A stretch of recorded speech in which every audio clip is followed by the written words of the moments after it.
미수님, 오늘 이제 부활 7주간 토요일, 내일이면 성령 강림, 이제 마지막 부활절 강론 묵상인데 이렇게 늦게 올려서 정말 죄송한 마음이고요.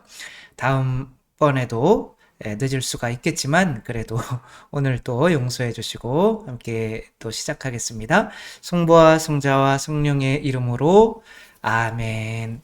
이제 연중이 시작되기 때문에 그 요한복음 지금까지 쭉 해온 것의 이제 마지막 부분이죠. 오늘 복음을 한번 보자면 이제 예수님께서 베드로가 어떻게 돌아가시게 될지를 알려주셨는데 베드로는 이제 그 요한은 어떻게 될 겁니까? 이렇게 묻죠. 요런 것을 이제 전문 사회 용어로는 오지랖이라고 하죠. 그것이 좀 넓으신 거죠. 그랬더니 예수님께서 내가 올 때까지 그가 살아있기를 내가 바란다 할지라도 그것이 너와 무슨 상관이냐? 너는 나를 따라라. 그게 너랑 무슨 상관이냐? 너는 나를 따라라. 이것이 우리가 이 주위에서 일어나는 일들, 누군가가 나 죽을 수도 있는 거고, 누군가가 다칠 수도 있는 거고, 또 누군가가 나를 욕할 수도 있는 거고, 뭐 칭찬할 수도 있는 거고, 이런 주위에서 일어나는 이런 모든 어떤 것들에 대한 그것이 이제 감정이라는 것들이 일어나잖아요. 근데 그런 감정들에서 어떻게 하면 우리가 자유로울 수 있을까? 너는 나를 따라라. 이게 요한복음에서 주는 마지막 메시지인 것 같아요. 예수님을 따를 때 다른 일들은 상관하지 않게 되는 거.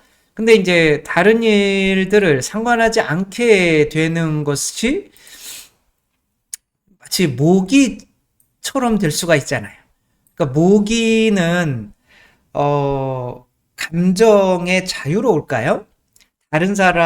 사람은 다른 사람의 감정을 일단은 공감할 줄 알아야 되는 거잖아요. 그러니까 사랑이 없는 사람들은 공감 능력이 없다고 볼 수가 있죠. 그래서 모기가 피를 빨아 드시다가 어머, 이분 아프시겠네? 이런 생각이 들면 굶어 죽을 수밖에 없는 거죠. 그래서 모기와 같은 인간들은 다른 사람의 아픔을 느낄 수가 없죠. 그러니까 저도 굉장히 가슴이 차갑다고 뭐 지금도 뭐 아주 뜨거운 건 아니지만 미적지근하다고 생각을 하는데 이제 그 상대의 감정을 읽지를 못하는 상대는 슬픈데 나는 그것에 대해서 크게 동요가 안 되는 것에 대해서 굉장히 내가 비정상적인 인간인가 이렇게 생각할 때가 있었고 지금도 좀 그렇고요. 이거와 반대로 다른 사람의 감정에 대해서 내가 너무 잘 느끼는 사람이 있잖아요. 근데 저는 그게 잘못됐다고 생각을 하거든요. 다른 사람의 감정을 잘 느끼는 사람이 그 감정에 휘둘릴 수는 없는 거거든요. 그러니까 제 생각으로는 그래요. 그래서 어떤 사람이 아내가 사고로 죽었어요. 그래서 그곳에서 남편이 뛰어내렸어요. 과연 그것이 그 아내의 아픔을 잘 이해해서 그 아픔 때문에 그 남편이 뛰어내린 걸까요? 그것은 아니다라고 하는 거죠. 어떤 사람들은 우리는 이렇게 아파하고 있는데 너는 왜 우리의 아픔에 그렇게 무관심하니? 어떻게 너 혼자 그렇게 잘 지낼 수가 있니? 라고 할 수가 있는데 그것은 오히려 잘 지내는 사람들은 그들의 감정을 더 느끼고 이해할 수 있는 사람이 잘 지내는 거지. 오히려 다른 사람의 감정에 휘둘리는 사람들은 오히려 그 사람들의 감정을 읽지를 못하는 사람들이다. 이렇게 생각을 해요. 이걸 이제 타인 감정 민감성이라고 하죠. 타인의 감정에 아주 무감각한, 저들이 아프든지 기쁘든지 말든지, 이게 이제 제일 큰 문제지만, 그러니까 그게 사랑이 없는 거라고 생각을 하니까 다른 사람의 감정에 좌지우지 되는 게 사랑이 많은 것처럼 착각하는 경우가 있는데, 다 양극단은 안 좋은 거죠. 저는 둘 다 비슷한 거라고 생각을 하는 거죠. 며칠 전에 이제 비니시우스라고 하는, 뭐 제가 이제 축구를 좀 좋아해서 그 레알 마드리드의 이제 젊은 공격수예요. 20대 초반이니까 이제 감정 컨트롤이 안 되는 거죠. 이제 그 발렌시아 팀에서 이제 그 팬들이 이 감정을 북돋으려고 원숭이 흉내를 내면서 멍키 아니구나. 그 스페인어로 뭐라고 해야 되는지 잘 모르겠지만, 이게 물러가라 이제 그렇게 하니까 듣다가 막 자기가 원숭이 흉내도 내고, 그러니까 도저히 분통이 터져가지고 안 되겠는 거예요. 그래가지고 막 팬들이랑 싸우려고 막 뛰쳐나가고 하다가 퇴장당했어요. 그래가지고 이게 경기가 이게 좀 문제가 생긴 거죠. 그러니까 이 사람은 저 상대방의 감정에 내가 휘둘리고 있는 거잖아요. 그럼 이 사람은 상대의 감정에 집중하는 걸까요? 아니면은 내 감정에 집중하는 걸까요? 그러니까 사람이 집중할 수 있는 어떤 한계는 하나밖에 없잖아요. 멀티태스킹이 안 된대요, 사실은. 전화 받으면서 이야기, TV 보면서 설거지 하면서 이게 안 된대요. 세 가지를 함께. 그러니까 요거 전화 받을 때 잠깐 집중했다가 설거지하는 거 집중했다가 TV 보는 거 집중했다. 이거 집중하는 게 이게 빨라지는 거지. 이 순서를 빠르게 하는 것뿐인 거지. 사람은 이 정신을 하나에만 집중할 수가 있게 돼 있다는 거죠. 따라서 내 감정에 집중하든가 상대의 감정에 집중하든가 둘 중에 하나인 거죠. 근데 이 사람은 지금 상대의 감정에 집중하는 걸까요? 내 감정에 집중하는 걸까요? 내 감정에 집중하는 거죠. 저들이 나를 무시해? 이런 거죠. 그러니까 저들의 감정은 사실은 이기려고 하는 어떤 이런 거지. 물론 뭐 그들도 잘 하는 건 아니지만 아주 안 좋은 행위이지만, 그것에 휘둘리고 있다는 말은 내 감정에 지금 너무 집중하는 거죠. 따라서 타인의 민감성, 타인의 시선에 지나치게 이렇게 민감한 사람들은 내가 어렸을 때 받은 상처, 그런 것 때문에 지금도 마음이 아프고, 막 3년 전에 돌아가신 시어머니가 미운 마음이 지금도 지속되고 하는 거는 타인의 감정을 내가 읽어서가 아니라 내 감정에만 집중하기 때문에 그런 거죠. 모기랑 사실은 똑같은 거예요. 내 감정에만 집중하는 거죠. 나만 배부르면 되는 거죠. 그래서 지나치게 타인의 감정에 휘둘리고 있는 사람들은 어쩌면 무언가가 부족한 거죠. 그러면 뭐가 필요할까요? 이제 이 어떤 책에 두 아이가 이제 일찍 죽었죠. 그래서 우울증에 빠져 있는데 이제 아들 하나 남은 게 이제 종이배를 하나 만들어 달라고 한 거예요. 근데 그거를 만드는 3시간 동안은 그 슬픈 감정이 사라지더래요. 그러니까 이 집중을 내 감정, 내 안 좋은 감정, 나라는 것에 집중하지 않고 어떤 그 나에게 맡겨진 소명에 집중하다가 보니까 이 내 감정, 나쁜 감정을 느끼지를 못하게 된 거죠. 그러다 보니까 몇 년 만에 처음으로 좀 자유로운 마음이 생겨서 이제 목록을 뭐 100 몇 가지를 정해놓고 이제 바쁘게 매일매일 사는 거죠. 그거대로. 그러다 보니 우울증에서 이제 극복을 하고 이렇게 됐다. 결국에는 내 안 좋은 감정에만 그렇게 집중하고 있지 않으면 되는 거죠. 그러니까 어떤 일에 집중을 하면 되는데 너는 나를 따라라. 그러니까 이 비니시우스가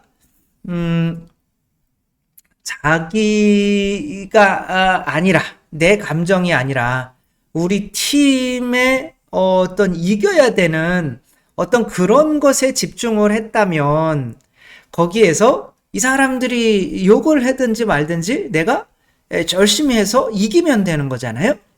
그리고 이렇게 이겼다면 또 여기 팀의 어떤 그 군중이나 또 어떤 내 내적인 어떤 마음 안에서 뿌듯함이라는 게 올라오잖아요. 그러니까 일을 통해서 얻게 되는 건 어떤 성취감, 뭐랄까?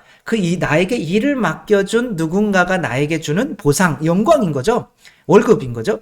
이제 그것으로 내 감정이 다른 저런 것들을 이겨낼 수 있는 무언가가 생기는 거죠. 그러니까 예수님의 말씀은 우리가 죽음까지도 극복할 수 있는 어떤 죽음을 넘어서는 소명인 거죠. 그러니까 소명에 집중하고 있다 보면 하느님께서 주시는 어떤 보상이 있을 텐데 그 보상 때문에 내가 이 세상에서 정말 견디기 힘든 그런 감정에 아주 슬픔이나 이런 것까지 극복해 나갈 수가 있게 되죠. 이 사람은 남자 호라시오 스페포드라고 하는 사람은 시카고에서 이제 태어나서 여기에서 변호사로 하며 돈도 많이 벌고 이제 독실한 그리스도교 신자였고 이제 선교를 위해서도 뭐 많은 어떤 기부를 하며 살아가는 사람이었어요. 근데 이제 아주 잘 나가다가 1971년인가요? 이때부터 73년부터 71년에부터 이제 안 좋은 일이 막 닥치는 거예요. 먼저 4살 난 아들이 선홍열로 죽고 또 이 시카고 대화재가 났었대요. 그때 자신의 재산을 거의 다 잃어요. 근데 그 와중에서도 그리스도교 신자니까 나보다 못한 사람들, 노숙자, 빈곤층, 슬픔에 잠긴 화재 희생자들을 돕는 데에 전심전력을 다해요. 그래서 한 2년 정도 그렇게 노력하다가 어느 정도 좀 복구가 됐을 때 우리가 좀 휴가를 좀 갑시다. 그래서 미국에서 영국으로 가는 이제 티켓을 끊고 했는데 지금 이제 사업이 바빠가지고 변호사였는데 혼자만 타지 않고 이제 아내와 안나라고 하는 아내와 이제 네 딸을 보냈는데 그게 이제 그 배가 이제 증기선이랑 이렇게 부딪혀가지고 배가 짜게지면서 근데 이제 아내는 눈 떠보니까 판자떼기 위에 이렇게 있었고 네 딸은 다 죽은 거예요. 그러니까 아내가 나 혼자 살았어요. 어떻게 해요? 뭐 이런 정보를 받은 거죠. 그래가지고 이제 아내를 데리러 영국으로 가가지고 그 영국에서 아내를 데리고 이제 딸들이 죽은 그 바다를 지내면서 네 딸을 한꺼번에 잃은 거죠. 그러며 하늘을 향해 울부짖었죠. 도대체 왜 그러십니까? 그런데 그때 어떤 지극한 평화가 와서 받아 적은 게 굉장한 유명한 노래로 It is well with my soul이라고 하는 내 영혼은 평안하네. 이런 그러니까 그때 배 위에서 바로 막 떠오르는 거야. 이게 너무 마음이 평안하고 딸이 4명이 죽었는데 그리고 그러면 그의 내용이 이래요. 평화 같은 강이 내 길을 따라 흐르고 슬픔 같은 파도가 내게 밀려올 때 어떤 상황이든 주께서 내게 가르쳐 주신 대로 말하리라. 주께서 뭐라고 가르쳐 주셨을까요? 내 영혼은 평안하다. 내 영혼은 평안하다. well인데 뭐 그냥 뭐 안녕하다, 평안하다 그런 뜻이죠. 난 괜찮아. 근데 어떻게 괜찮을 수 있을까요? 바로 하느님의 일을 할 때 하느님께서 상으로 뭘 주실까요? 성령을 주시죠. 그러니까 그 성령이 바로 사랑과 기쁨과 평화인 거죠. 사랑과 기쁨과 평화는 이 세상이 주는 게 아니라 하느님께서 주시는 거기 때문에 이 세상에서 나에게 할 수 있는 어떠한 고통이나 어떠한 슬픈 일이나 어떠한 이런 것들도 다 이 평안함과 기쁨과 이 사랑을 빼앗아갈 수가 없는 거죠. 이게 하느님의 일을 하는 사람에게 주어지는 성령의 열매인 거죠. 내일 성령 강림인데 성령이라고 하는 분을 우리가 받으려면 운전을 기름을 채우려면 뭔가 좋은 목적으로 운전을 하려고 하는 그런 의도가 있어야지 그냥 멍하니 있는데 누가 차에 기름 채워주는 사람이 없잖아요. 그러니까 어떤 내가 일을 해야 월급을 받는 거죠. 전쟁터에서 이 라이언 일병 구하기 위해서 한 명을 구하기 위해서 이렇게 계속 이 사람들이 죽어가죠.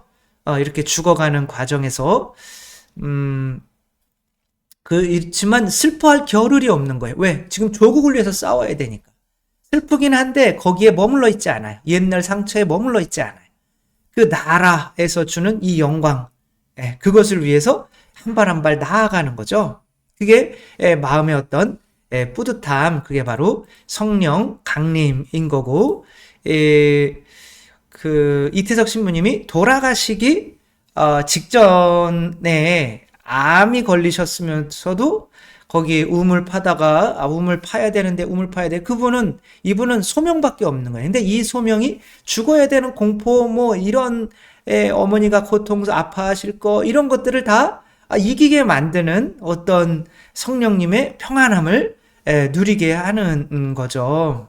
따라서 우리들도 내가 다른 사람들한테 상처받고 뭐 그럴까봐 다른 사람들을 두려워하고 만나기를 두려워하고 그러지 말고 그런 게 뭔 상관이냐, 너는 나를 따라라. 하느님께서 나에게 진짜 주신 이 소명을 진짜 목숨을 다해서 가다가 보면 바로 성령님이 내 안에서 정말 불가능한 어떤 감정까지도 바꿔주셔서 사랑과 기쁨과 평화만 내 마음 안에 남게 하신다는 것을 느끼면서 하느님의 성령께서 내 안에 계신 것을 확신하는 삶을 살아갈 수 있게 되죠. 성령님의 열매, 사랑, 기쁨, 평화, 우리 모두 주님의 뜻을 실천하는 소명을 따르는 이 삶 안에서 충만히 누리고 사는 우리 모두가 되었으면 좋겠습니다. 주님께서 여러분과 함께 전능하신 천주 성부와 성자와 성령께서는 여기 모인 모든 이에게 축복을 내리시어 길이 머물게 하소서. 주님과 함께 가서 복음을 전합시다. 하느님 감사합니다. 성부와 성자와 성령의 이름으로 아멘. 감사합니다. 사랑합니다.